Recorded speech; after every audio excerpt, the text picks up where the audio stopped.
Hi అండి, చెన్నూరి చేతి వంటకి స్వాగతం. నేను ఈరోజు మీకు ఒక కూర చేసి చూపిస్తున్నాను. ఈ కూర ఏంటంటే తెలగపిండి బీరకాయ. తెలగపిండి అంటే తెల్ల నువ్వుల నుంచి వచ్చే పొట్టు అండి. అక్కడ మనకి గానుగుల దగ్గర అమ్ముతారు. తెల్ల నువ్వులు, అది మళ్ళీ బ్లాక్ నువ్వులు అయితే బాగుండదండి, చేదొస్తుంది. ఇలా వైట్గా ఉంటుందండి. ఇది చాలా హెల్తీ ఫుడ్డే. ఇదేనండి బీరకాయలు. నేను ఒక అరకిలో హాఫ్ కిలోకి 2 కాయలు వచ్చాయి, కట్ చేసి పెట్టుకున్నాను. ఒక పెద్ద ఉల్లిపాయ కట్ చేసి పెట్టుకున్నాను. ఒక 4 పచ్చిమిర్చి ఇలా చిన్న చిన్న పీసెస్గా కట్ చేసి పెట్టుకున్నాను. ఇప్పుడు ఈ కూర చాలా ఈజీ అండి, బాలింతరాలకు కూడా పెట్టచ్చు. ఇవన్నీ ఒక గిన్నె తీసుకుని ఇందులో ఆనియన్, పచ్చిమిర్చి, ఈ బీరకాయలు అన్నీ ఇందులో వేసేస్తున్నాను. కొంచెం అడుగు మందం గిన్నె తీసుకోవాలి. ఇదిగోనండి, వాటర్ పోయాలి ఇందులో. ఈ బీరకాయలకి సరిపడా కొంచెం ఒక పెద్ద గ్లాసున్నర వాటర్ వేసాను నేను. వాటర్ వేసి మూత పెట్టి దీన్ని ఉడికిద్దామండి. బీరకాయ ఉడికే వరకు స్టవ్ వెలిగించి దీన్ని ఉడికిద్దాం. ఉడికిన తర్వాత మూత తీసి చూద్దాం. ఇదిగోనండి, ఒక 5 నిమిషాలు ఉడికింది. ఉడికిన తర్వాత ఇదిగోనండి, ఇందులో ఆ బీరకాయలకు సరిపడా సాల్ట్ వేస్తున్నాను. ఒక హాఫ్ స్పూను బీరకాయ ముక్కలకు సరిపడా. ఇందులో మనం ఏం వేసామంటే ఉల్లిపాయ ముక్కలు, పచ్చిమిర్చి, బీరకాయలు వేసి వాటర్ వేసి పెట్టాం. ఇంకొక 5 నిమిషాలు అంటే 10 మినిట్స్ అయితే సరిపోతుంది బీరకాయ ఉడికేలాగా. ఇలాగా మనం తెలగపిండి తీసుకున్నాం కదా, ఇందులో ఒక 1/2 టీ స్పూన్ పసుపు,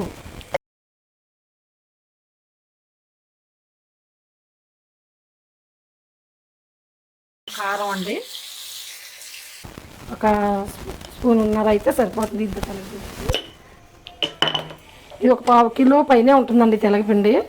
దీనికి సరిపడా ఉప్పు, రుచికి సరిపడా, దీనికి సరిపడా సాల్ట్ వేసుకుని ఇదంతా ఇలా కలిపేయాలి. ఈ పిండిలో కలిపేస్తే మనకి టేస్ట్ బాగుంటుందండి.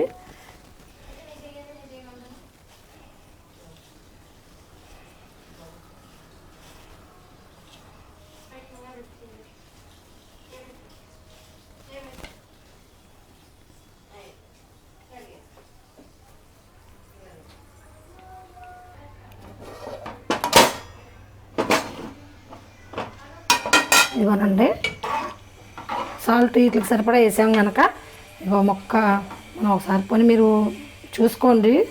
ఇలా మొక్క ఉడికినట్టు అనిపిస్తే మరి మెత్తగా అయిపోకల్లా ఇలా పట్టుకుంటే కట్ అవ్వాలి. ఇప్పుడు ఇందులో ఇలా వాటర్ ఉంచుకునేలా చూసుకోండి, ఇంత వాటర్ ఉండేలాగా. ఒకవేళ మీకు వాటర్ తక్కువ అనిపిస్తే ఒక చిన్న గ్లాసు నీళ్ళు పోసుకోండి. ఇలా వాటర్ ఉండేలా చూసుకుని, అంటే ఈ పొడి వేయడానికి సరిపోవాలి కదా. ఇప్పుడు నేను ఇందులో ఉప్పు, కారం, పసుపు వేసి పెట్టాను కదండి, తెలగపిండి పొడి ఇందులో వేసేస్తున్నాను. గానుగ దగ్గర తెలగపిండి ముక్కలు కూడా దొరుకుతాయండి, అవి తెచ్చుకొని దంచుకోవచ్చు, మిక్సీ వేసుకోవచ్చు.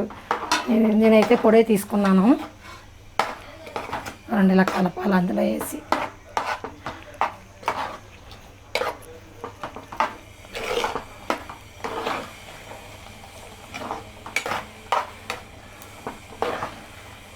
ఇలాగ పిండి వేసిన తర్వాత మనకి ఇలా ఉండాలండి. ఇలా ఇలా ఇలా కొంచెం జారుగా ఉండాలి, అంటే పిండి ఉడకాలి కదా. ఇప్పుడు మనం లో ఫ్లేమ్లో టర్న్ చేసుకుని తక్కువ మంట మీద పెట్టుకుని మూత పెట్టేద్దాం. ఇలా చేసుకుని మూత పెట్టేస్తే చక్కగా మగ్గుతుందండి. ఇది సింపుల్గా చేసుకోవచ్చు. ఈ కూర కూడా హెల్తీగా, ఆరోగ్యానికి కూడా మంచిది. సిమ్లో పెట్టానండి, లో ఫ్లేమ్లో పెట్టాను. ఒక 5 నిమిషాలు ఉడకనిద్దాం. ఇదిగోనండి, చక్కగా ఇదిగో ఇలాగ, అదిగో అసలు వాటర్ అంతా మొత్తం లాగేసుకుంది. ఇదిగోనండి, గిన్నెలా పట్టుకుని మనం కలుపుకుందాం. అడుగంట కన్నా చూసుకుందామండి. ఒక 5-6 నిమిషాల తర్వాత చూస్తే ఇదిగో చక్కగా ఉడికిపోయింది, చక్కగా మగ్గింది. లోపలనే పెట్టుకోవాలని తెలగపిండి వేసాక మర్చిపోవద్దు. ఇదిగోనండి ఇలా చక్కగా ఉంటుంది. దీన్ని తాలింపు వేసుకుందాం.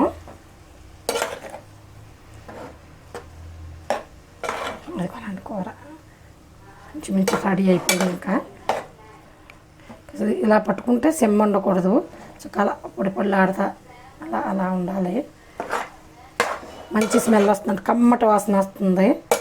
నువ్వు పప్పు ఇది కదండి, పొట్టు కదా, నూనె తీసేసిన తర్వాత పొట్టు. ఇది హెల్త్కి దీంట్లో చాలా ఫైబర్ ఉంటుందండి, ఇంకా ఐరన్ ఉంటుంది.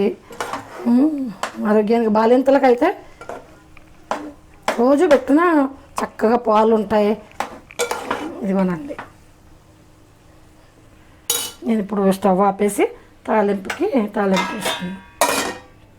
ఇదిగోనండి, తాలింపు వేసుకుందాం ఈ కూరకి. ఓ బండ్లీ పెట్టాను, తాలింపు గట్టి పెట్టి స్టవ్ వెలిగించి ఇందులో ఒక 2 టేబుల్ స్పూన్లు నూనె వేయాలని, కొంచెం ఎక్కువ వేసుకుంటేనే బాగుంటుంది.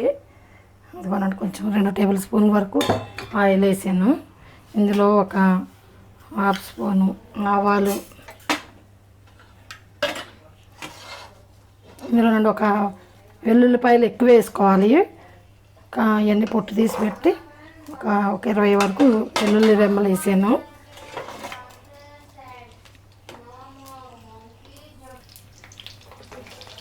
ఇదిగోండి ఆవాలు వెల్లుల్లి కొంచెం వేగనిచ్చి ఇప్పుడు మనం ఇందులో ఎండుమిర్చి వేద్దామండి. ఒక ఎన్ని తీసుకున్నానంటే నేను ఒక 6 ఎండుమిర్చి తీసుకున్నాను. ఇలా కట్ చేసి ఎండుమిర్చి వేద్దాం. ఎండుమిర్చిని కొంచెం ఎల్లుల్లిపాయలు ఎక్కువ వేసుకుంటే బాగుంటుందండి ఇది.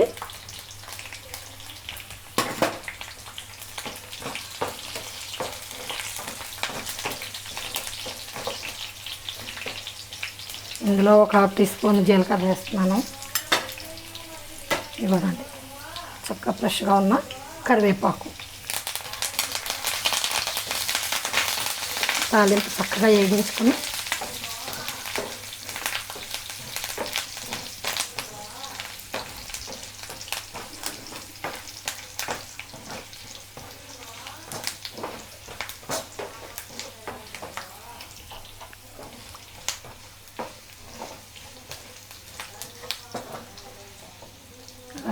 చక్కగా వేగింది.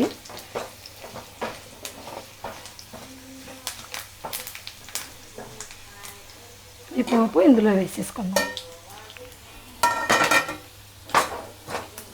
స్టవ్ ఆపేసి ఇందులో వేసేసుకుందాం. ఈ పోపు అంతా ఇందులో వేసేసుకుందాం.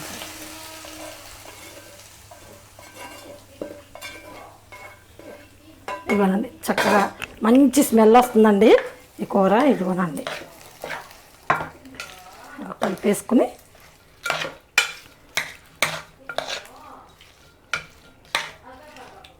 ఇలా పెద్ద పెద్ద ఉండల కింద ఉంటే ఇలాగ మనం ఇలా గరిటెతోటి ఇలా అనుకుని చక్కగా ఈ తాలింపు నూనె ఇదంతా మొత్తం కలిస్తే చాలా బాగుంటుందండి.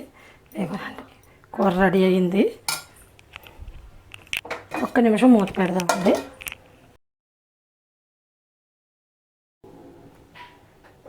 ఇదిగోనండి, తెలగపిండి బీరకాయ కూర ఏమండి, ఇది చాలా టేస్ట్గా ఉంటుంది. చాలా సింపుల్గా కూడా చేసేసుకోవచ్చు.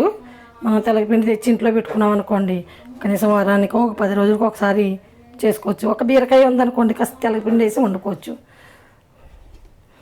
ఇదిగోనండి, చక్కటి కూర రెడీ అయింది. ఈ వీడియో కనుక మీకు నచ్చినట్లయితే లైక్ చేయండి, షేర్ చేయండి, సబ్స్క్రైబ్ చేసుకోండి. Thank you.